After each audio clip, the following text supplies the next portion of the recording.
당뇨병은 충분히 완치될 수 있는 질환이다.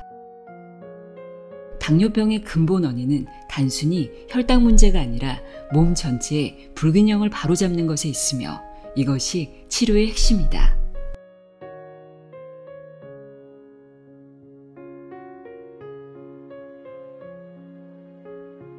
안녕하세요. 나의 소리책 갈피 소리내어 읽다입니다. 혹시 당뇨는 평생 약 먹고 식단 관리해야 하는 병이다 라고 생각하시나요? 주변에 당뇨 전 단계인 분들도 정말 많아지면서 어쩌면 흔한 생활습관병 정도로 여기기도 하지만 막상 내 이야기가 되면 평생 약을 끊기 어렵다, 합병증이 무섭다는 생각에 앞이 캄캄해지기 마련입니다. 오늘은 이런 당뇨에 대한 고정관념을 깨고 새로운 희망을 제시하는 책을 소개합니다. 당뇨는 치료될 수 있다고 이야기하는 이혜민 한의사의 당뇨 이제 치료합시다입니다. 저자는 실제로 한의학을 통해 당뇨를 완치시킨 경험을 바탕으로 수많은 당뇨인들에게 희망과 구체적인 치료법을 전하고자 이 책을 썼다고 합니다. 이 책은 당뇨를 단순한 혈당 문제가 아닌 요당, 뇌열, 그리고 간의 문제로 보고 한의학적 해법을 제시하는데요. 실제 치료 사례들도 풍부하게 담겨 있습니다. 제가 이 책에서 특히 인상 깊었던 부분은 바로 책 곳곳에 등장하는 당뇨 노트입니다. 당뇨에 대해 평소 궁금했던 점, 잘못 알고 있던 상식, 그리고 꼭 알아야 할 핵심 정보들을 잘 정리해 놓았더라고요. 예를 들어 공복혈당은 언제 측정하는 것이 좋을까? 술 마신 다음날 혈당은 괜찮을까? 당뇨 환자의 소변 거품은 뭐가 다를까? 수면 호르몬, 멜라토닌이 당뇨인에게 왜 중요할까? 처럼 정말 실생활에서 당장 궁금했던 질문들에 대한 답이 속 시원하게 담겨 있습니다. 그래서 오늘 이 당뇨 노트의 내용들을 중심으로 여러분의 당뇨에 대한 궁금증과 오해를 함께 풀어보는 시간을 갖도록 하겠습니다. 이혜민 한의사의 당뇨 이제 치료합시다 내용의 일부를 읽어드립니다. 귀 기울여 들어보세요. 세상의 모든 지혜를 읽어드리는 소리내어 읽다. 구독과 좋아요, 공유는 큰 힘이 됩니다.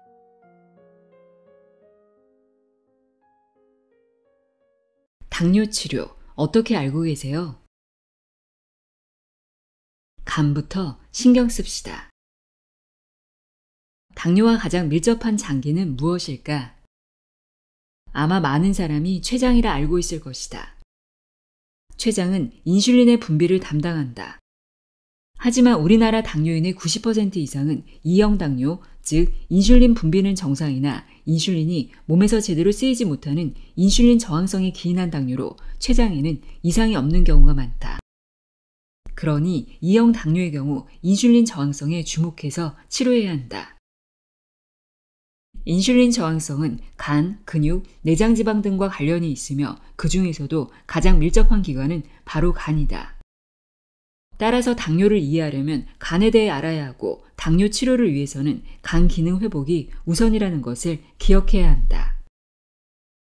그러면 먼저 혈당과 간의 관계에 대해 자세히 알아보자. 첫째, 간은 식후 혈당을 감소시키는 역할을 한다. 우리가 식사를 하면 탄수화물은 소화 과정을 거쳐 포도당으로 분해되어 간으로 운반된다. 간은 이렇게 들어온 포도당을 글리코겐 형태로 바꿔 보관한다. 작은 분자인 포도당을 그대로 보관하는 것보다 큰 분자인 글리코겐 형태로 바꿔 보관하는 게 보다 효율적이기 때문이다. 그러다가 몸이 포도당을 필요로 할 때 간이 글리코겐을 포도당으로 분해해 보내주기 때문에 우리 몸은 적절한 혈당을 유지하게 된다. 간은 쉽게 말해 큰 댐에 비유할 수 있다. 댐이 홍수에 물을 저장하고 가뭄에 물을 방수하는 것처럼 간은 식후에 포도당을 저장하고 공복에는 포도당을 생산해 혈당을 조절하는 역할을 한다. 댐이 클수록 물을 조절하는 역할을 잘 수행하듯이 간도 기능이 정상이어야 혈당을 잘 조절할 수 있다.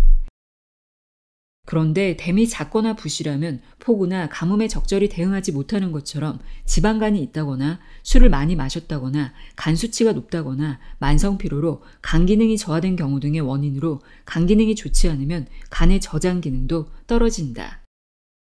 그 결과 식후에 생긴 포도당을 간에 제대로 저장하지 못하게 되어 포도당이 혈관에 늘어나니 결국 혈당이 상승하는 것이다. 둘째, 간은 공복혈당 조절에 중요한 역할을 한다. 간은 평소 식후 포도당을 저장했다가 공복 시에 혈당으로 공급해주는 역할을 한다. 특히 공복 시간이 긴 저녁부터 아침 기상 시간까지의 혈중 포도당을 일정하게 유지시킨다. 따라서 저혈당 증상이 자주 나타난다든지 아침에 공복 혈당에 이상이 있다든지 하는 경우에는 간에 문제가 없는지를 잘 살펴봐야 한다. 간 기능이 정상적일 때도 아침에는 본래 혈당이 올라가 있다. 혈당은 이른 아침에 높다가 낮으로 갈수록 떨어지고 다시 저녁으로 갈수록 올라간 뒤 기상 후 가장 높은 경향을 보인다. 아침에 일어나 활동을 시작하면 스트레스 호르몬인 코르티솔과 교감신경이 활성화되는데 이것이 공복혈당을 높이는 원인이 된다. 혈당의 패턴을 알기 위해 공복혈당에 대해 좀 더 살펴보겠다. 아침에 기상했다고 가정하자. 아침 식사를 거른 상태로 출근하거나 약속이 있어 외출을 한다. 이때 우리 몸이 활동하기 위해서는 에너지가 필요한데 음식을 먹지 않아 외부에서 유입되는 포도당이 없다면 어떻게 될까? 아무데에서도 혈당을 공급받지 못하면 저혈당 증상이 나타나 쓰러질 것이다. 하지만 우리 몸은 주인이 쓰러지는 것을 가만두고 보지 않는다. 자체적으로 혈당을 공급하기 위해 분주히 움직이게 되는데 이때 출동하는 호르몬이 코르티솔과 교감신경 호르몬이다. 이들은 간에 작용해 포도당이 우리 몸에 공급될 수 있도록 돕는다. 그런데 문제는 이때 분비되는 교감신경 호르몬이 췌장의 베타세포에도 작용해 인슐린 분비를 억제할 수 있다는 것이다. 인슐린 분비가 억제되니 자연히 혈당이 잡히지 않고 높아지게 된다. 바로 이러한 두 가지 이유 때문에 아침에 일어나서 밥을 먹지 않은 상태, 즉 공복 상태에서의 혈당은 시간이 지날수록 높아질 수밖에 없다. 실제 당뇨인을 진료해봐도 7시에 기상에서 잰 공복 혈당보다 계속 공복이라는 전제하에 8시, 9시에 잰 혈당이 더 높은 경향이 있다. 당뇨 노트. 공복 혈당은 언제 측정하는 것이 좋을까요? 공복 혈당을 의미 있게 측정하려면 언제가 가장 적당한 시간일까요?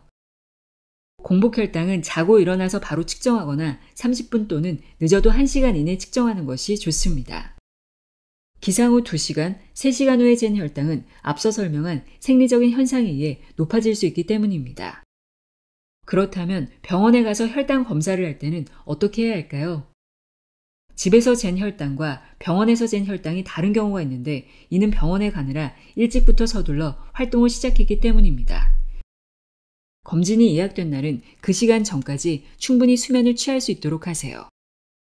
만일 오전 9시에 검진이라면 최대한 8시까지는 푹 자는 게 좋습니다. 기상 후 시간이 지날수록 혈당이 더 높아질 수 있기 때문이죠. 앞서 살펴본 간과 공복혈당, 호르몬과 공복혈당의 상관관계를 알고 안전한 혈당 수치를 유지할 수 있도록 노력해보세요.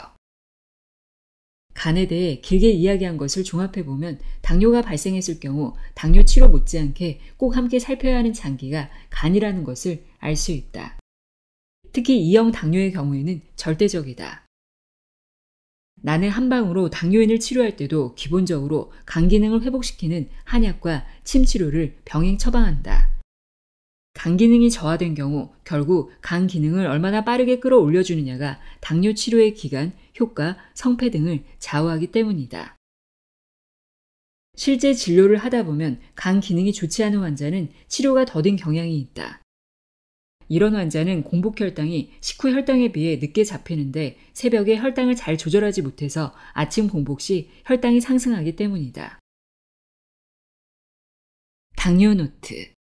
술을 마시면 다음날 공복 혈당이 올라갈까요?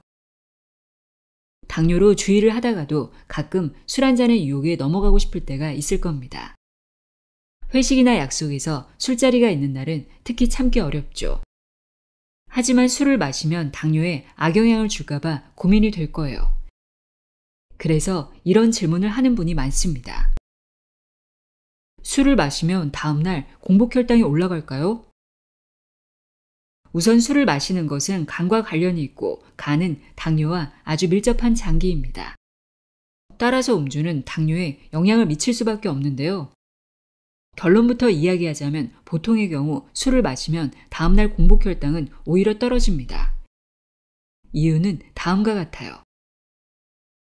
간은 음식, 각종 약물, 기타 독성 물질 등을 분해하고 대사에서 배설될 수 있는 형태로 만듭니다. 이를 해독작용이라고 부르는데요. 술을 마셔도 위와 같은 해독작용을 거치게 됩니다. 위와 장으로 흡수된 술은 다시 간을 통과하는 동안 해독작용을 거치는데 이때 간은 평소보다 훨씬 많은 일을 하게 됩니다. 그러다 보니 간은 기존에 하던 다른 일들은 제쳐두고 알코올을 분해하는데 온 힘을 쏟는다고 합니다. 이때 글리코겐을 포도당으로 분해해서 우리 몸에 에너지를 공급하던 일 또한 못하게 됩니다. 쉽게 말하면 간이 너무 바빠져서 포도당을 만들 시간이 없는 거죠. 포도당을 만들지 못하니 일시적으로 혈당이 떨어지는 현상이 일어나는 겁니다. 우리 선조들은 술 마신 다음날 아침에는 꿀물을 타먹곤 했어요. 오랜 경험을 통해 술 마신 다음날은 저혈당 증상이 나타난다는 것을 터득하고 찾아낸 대처법으로 한마디로 선조들의 지혜라 할 수 있습니다. 얼마 전 내원한 한 당뇨인은 술을 마시면 다음날 공복혈당이 떨어지는 게 좋아서 매일 막걸리를 마신다고 했습니다. 몸이 좋아져서 공복혈당이 떨어지는 게 아니라 위와 같은 이유로 공복혈당이 떨어지는 것임을 설명하고 금주하라고 말씀드렸는데요. 술을 장기적으로 자주 마시면 간에 지방이 쌓여 대사 능력이 떨어지고 그 결과 당뇨가 악화되거나 혈당이 오를 수 있기 때문입니다. 술을 가끔 마시면 다음날 공복혈당이 잠시 떨어지는 정도로 끝나지만 장기적으로 마시게 되면 간 기능이 저하되고 간에 무리가 가서 오히려 당뇨가 악화될 수 있다는 사실을 반드시 명심해야 합니다. 공복혈당이 올라가는 5가지 이유. 우리나라는 2년에 한 번씩 건강검진을 받도록 하고 있습니다. 이때 공복혈당도 검사하는데 아무런 방비 없이 공복혈당을 체크해보면 당뇨와 무관했던 사람도 공복혈당이 높게 나오는 경우가 많아요. 실제 당화 혈색소 수치 혹은 식후혈당은 정상 범위에 있지만 공복혈당만 높은 공복혈당 장애를 가진 사람이 늘어나고 있습니다. 그래서인지 공복혈당과 관련된 인터넷 검색량도 이전에 비해 늘었고 우리 한의원에도 공복혈당만 치료하고 싶다고 문의하는 경우가 늘었습니다. 앞에서 살펴본 내용을 포함하여 공복혈당이 올라가는 다양한 이유를 5가지로 정리해 보았습니다. 첫째, 수면 때문입니다. 수면 시간이 부족하거나 불면 증상이 있을 때 주 야간 교대로 일하는 경우 등이 해당하는데요. 이러한 경우 잠을 깊이 잘 수 없어 뇌가 충분히 쉬질 못합니다.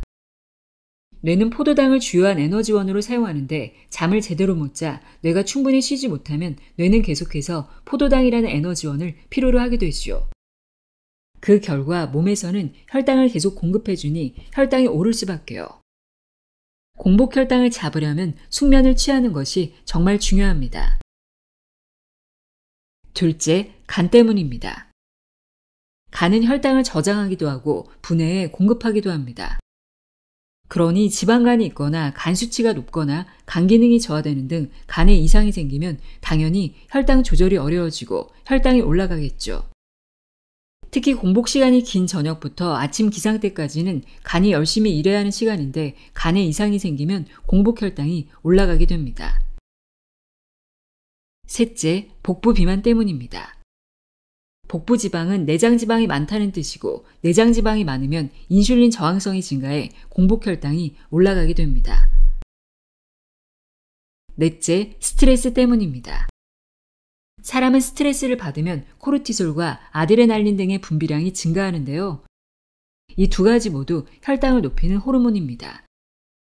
일시적인 스트레스야 괜찮지만 스트레스가 장기화되면 코르티솔과 아드레날린 때문에 혈당이 계속 오르고 당뇨가 악화된다는 것을 잊지 마세요. 5째, 코골이 때문입니다. 당뇨인 중에는 코골이로 힘들어하는 경우가 꽤 있는데요. 그도 그럴 것이 코골이로 인해 수면 장애가 발생하면 교감신경이 활성화되고 인슐린 저항성이 증가하기 때문입니다. 더불어 교감신경계가 지속적으로 자극받아 여러 가지 스트레스 호르몬의 분비가 촉진되지요. 공복혈당을 잡으려면 코골이 치료도 함께 받아야 합니다. 혈당이 높으면 보통은 음식을 제한하고 운동량을 늘리는데 그에 앞서 위의 5가지 원인에 해당되지 않는지부터 살펴보는 것이 중요합니다. 혈당은 우리 몸의 컨디션, 생활습관 등과 밀접한 관계를 맺고 있으니 단순하게만 생각하지 말고 다면적으로 이해해야 합니다. 요당도 살펴봐야 합니다. 당뇨는 소변에 포도당이 섞여 배출되는 병이다. 흔히 당뇨 초기에는 3다1소라고 하여 3가지는 많아서 문제이고 1가지는 적어서 문제인 증상이 발생한다. 3다라고 하면 다뇨, 다음, 다식을, 1소는 체중 감소를 의미한다. 대체 3다1소가 요당과 무슨 관련이 있을까? 요당은 소변에 포도당이 섞여 나오는 것을 말한다. 포도당 알갱이는 혼자 몸 밖으로 나갈 수 없고 물에 섞여 녹아서 나가게 된다. 포도당이 자꾸 나가려면 물이 많이 필요하고 결국 소변을 자주 보게 된다. 이처럼 소변이 잦은 증상을 한자로는 다뇨라고 한다. 다뇨 증상이 생기면 우리 몸은 수분이 부족해지고 더불어 삼투압 현상도 일어난다. 결국 목과 입이 마르고 물을 자주 마시는 다음 증상으로 이어진다. 내 몸에서 쓰여야 할 에너지원인 포도당이 소변으로 자꾸 빠져나가니 밥 먹고 뒤돌아서면 금세 배가 고프다. 혈관에는 포도당이 넘치는데 인슐린 저항성으로 인해 각 세포들에 포도당이 공급되지 않으니 몸이 허기를 느끼는 것이다. 이러한 증상이 다식을 만드는데 배가 자주 고프니 음식을 섭취하는 양도 늘게 된다. 마지막으로 요당이 발생하면 앞서 말한 대로 내 몸속 에너지원이 부족해져 많이 먹어도 오히려 살이 빠지는 현상이 생긴다. 당뇨 노트. 당뇨인은 쉽게 피곤해요. 당뇨인 중에서 유독 피로를 느끼는 분이 많습니다. 당뇨가 생기기 전에 비해 피곤하고 아침에 기상하기가 힘들며 낮에는 무기력함을 느낀다는데요. 그 이유는 무엇일까요? 당뇨인이 피곤한 첫 번째 이유는 바로 요당 때문입니다. 우리 몸에서 에너지원으로 쓰여야 할 포도당이 소변으로 빠져나가니 피곤하고 기력이 떨어지는 것은 당연한 일이지요. 요당 자체도 피곤함을 유발하는데 요당이 있으면 소변 보는 횟수가 잦아져 피곤함은 더 가중됩니다. 포도당이 배출될 때 물에 녹아나가기 때문에 배뇨 횟수가 늘고 몸속 물의 양은 줄어듭니다. 잠을 자다가도 2-3번 혹은 5번 이상 일어나 소변을 보게 되니 잠을 푹 자지 못해 낮에도 피곤하고 무기력해지는 거지요. 피곤의 2번째 이유는 바로 간 때문입니다. 간은 포도당이 많을 때는 글리코겐 형태로 저장했다가 공복 시 혹은 우리 몸이 포도당을 필요로 할 때 글리코겐을 분해해 혈당을 공급하는 역할을 합니다. 따라서 인슐린은 제대로 분비되고 있는데 당뇨가 나타났다면 간 기능이 떨어졌을 가능성이 있죠. 피로는 간 때문이야 라는 모 제약회사의 광고 문구처럼 간 기능이 떨어지면 피곤할 수 있습니다. 그러니 당뇨인은 간 기능 회복에 관심을 가지세요. 간 기능이 회복되어야 피로도 해소되고 혈당 조절도 원활해지는 순환 구조를 가지고 있다고 보면 됩니다. 당뇨 노트. 소변 거품과 단백뇨 이야기. 소변에서 거품이 나온다며 찾아오는 분이 꽤 많습니다. 이유가 무엇인지 그대로 두어도 괜찮은지 궁금해서입니다. 평소 소변에 섞인 거품의 양이 많거나 일정 시간이 지나도 없어지지 않는다면 반드시 병원을 찾아 그 원인을 밝혀야 합니다. 이번 당뇨 노트에서는 거품뇨와 함께 이와 관련 있는 단백뇨와 당뇨의 연관성에 대해 알아보겠습니다. 소변에 거품이 있는 현상이 일시적이라면 크게 걱정할 필요는 없습니다. 여러 가지 이유가 있을 수 있으니까요. 한의학적으로는 몸이 찬 경우, 특히 아랫배가 찬 경우 거품이 나올 수 있다고 봅니다. 컨디션이 안 좋을 때도 거품뇨가 나올 수 있습니다. 그러나 많은 경우 단백뇨가 일시적인 현상일 수 있으니 크게 걱정할 필요는 없습니다. 먼저 일시적으로 단백뇨가 생기는 경우를 알아보겠습니다. 운동을 매우 격렬하게 한 경우입니다. 몸에 열이 있는 경우입니다. 육류, 즉 단백질을 많이 섭취한 경우입니다. 오전에는 나오지 않다가 오후에만 단백뇨가 검출되는 경우도 있습니다. 요로 감염이 있을 경우입니다. 위의 5가지는 일시적으로 단백뇨가 배출되어 거품이 발생하는 것이므로 크게 걱정하지 않아도 되고 시간이 지나면 자연스럽게 사라집니다. 하지만 거품뇨가 반복적으로 나타나거나 그 양이 많다면 반드시 검사를 해봐야겠죠. 단백뇨는 소변으로 검사합니다.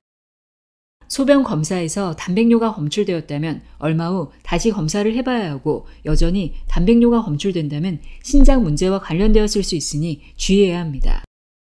단백뇨가 지속되면 신장 기능이 저하될 수 있는데 그 이유는 무엇일까요? 신장은 우리 몸에 필요한 영양소를 재흡수하고 노폐물을 배출시키는 역할을 하는데 단백질이 소변으로 계속 배출된다는 것은 신장이 재흡수할 영양소가 신장의 의사와 관계없이 빠져나가고 있음을 의미합니다. 이처럼 단백질 배출 현상이 지속되면 신장이 단백질을 재흡수하기 위해 엄청난 노력을 하게 되고 그 결과 기능이 떨어집니다. 단백뇨가 지속적으로 나오는 경우 아무리 혈당을 잘 조절한다 해도 당뇨는 근본적으로 치료되지 않을 수 있습니다. 따라서 혈당 조절도 중요하지만 요당과 단백뇨가 나오지 않도록 하는 것 또한 매우 중요합니다. 근본적인 당뇨 치료를 위해서는 평소 요당과 단백뇨가 나오는지 관심을 가지고 관리 및 치료에 신경 쓰길 바랍니다.